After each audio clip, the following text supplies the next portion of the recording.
Suhana Bhatia, bloody spy, एक देशद्रोही, गद्दार. Betrayal in the name of duty, secrets spilled, lives lost, but somehow in this twisted tale, the villain stands as a hero.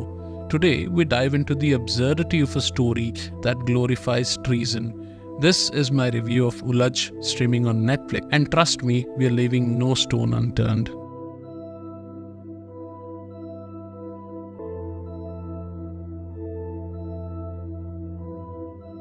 Right from the beginning, Ulajh sets itself up as a tale of diplomacy and moral dilemmas. But here's the issue. What starts as a seemingly promising political thriller quickly spirals into a narrative that glorifies outright treason.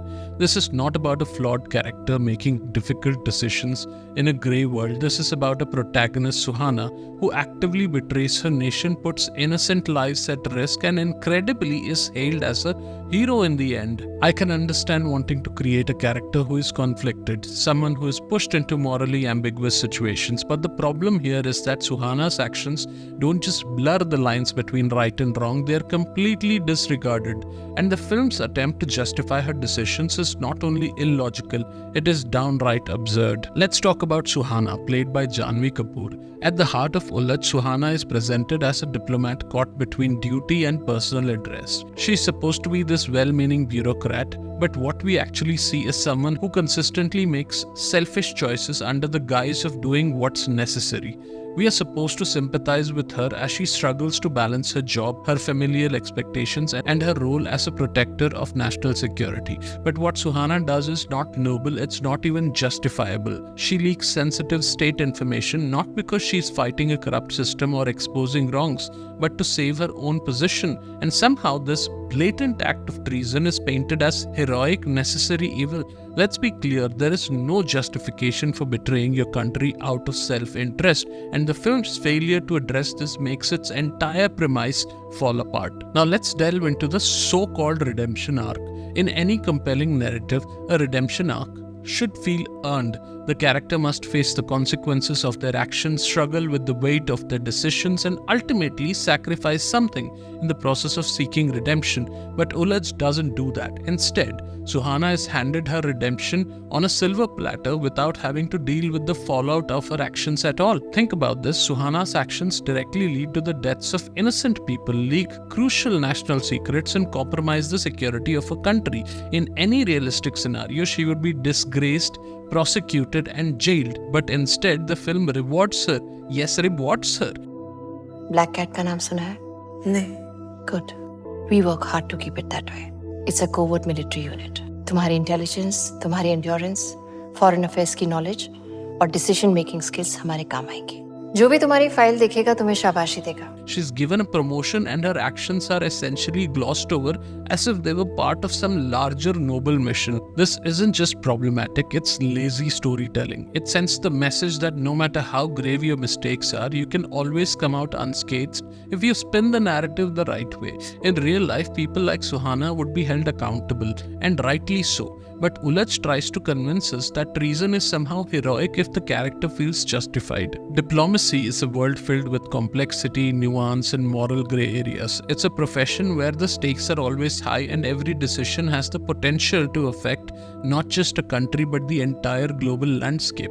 Ulajh had the opportunity to dive into these intricate dynamics, to explore the personal sacrifices and moral quandaries that come with being part of the Indian Foreign Service. But it squandered that potential by focusing on melodramatic plot twists rather than the realities of diplomatic services. What's particularly frustrating is that Ulajh introduces some important real-world issues: misogyny, nepotism, and the pressure of living up to family legacies, but it never fully commits to exploring them in any meaningful way. Instead of giving us a nuanced exploration of Suhana's internal struggles, it reduces these themes to mere plot devices, glossing over the very real challenges faced by women in high-level government positions. This is a story that could have addressed the complexities of being a woman in a male-dominated field. It could have delved into the real harsh realities of international relations and the personal cost of serving one's country. But instead, it chooses the easy path, turning Suhana's character's journey into a shallow, one-dimensional arc that fails to resonate. While the film revolves around Suhana, the supporting characters also play crucial roles. And yet, just like the lead character, they too are wasted by a narrative that doesn't know what to do with them. Take Gulshan Devaya's portrayal of Nakul Bhatia for example. He's supposed to be Suhana's adversary, the character who injects tension and moral ambiguity into the story. But despite Devaya's excellent performance, his character lacks the depth necessary to truly challenge Suhana's decisions. He's more of a plot device than a fully fleshed out antagonist. Roshan Matthews' character, Sebin Joseph Kutti, is another good example. He adds a much needed dynamic to the film in the second half, bringing some tension and unpredictability. But even he is sidelined by a story that is far more interested in excusing Suhana's action than in exploring the consequences of her betrayal. Rajesh Telang and Mayank Chang, both capable actors, are similarly underutilized, their talents wasted in roles that offer little more than surface level contributions to the plot. This is another major failure of Ulajh. It has an ensemble cast with potential, but instead of giving these characters meaningful arcs, the film reduces them to mere background noise in a story that doesn't deserve their talents. Now let's address the technical aspects of the film. There is no denying that Ulajh is visually polished. The cinematography is sleek, capturing the tension of diplomatic offices and the high-stakes world of espionage. Sudhanshu Saria knows how to frame a shot, and the production values are undeniably high.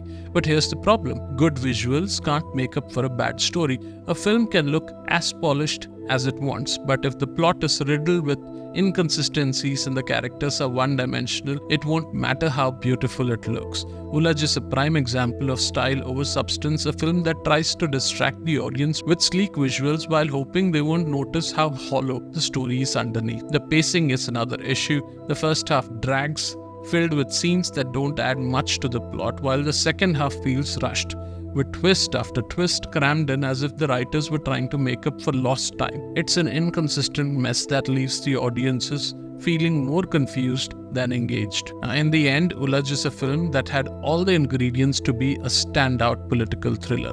It had a strong cast, a unique setting within the Indian Foreign Services, and the potential to explore deep moral and ethical questions, but instead of delivering on that promise, the film opts for shallow melodrama and problematic storytelling. For a film that claims to be about the moral complexities of espionage and diplomacy, Ulajh feels surprisingly one-dimensional. It doesn't challenge its audience. Instead, it spoon-feeds them to a narrative that is not only implausible but also problematic on multiple levels. In trying to turn a character like Suhana into a hero, the film ends up glorifying actions that should have serious consequences. Ulajh is a cautionary tale, not for its characters, but for the filmmakers who tried to convince us that a story built on treason and betrayal could somehow have a happy ending. Thank you for watching till now. Thank you for listening to my rant. If you liked this honest review, please do consider subscribing to us, like, share, and comment below if you liked the review. Thank you and have a great one.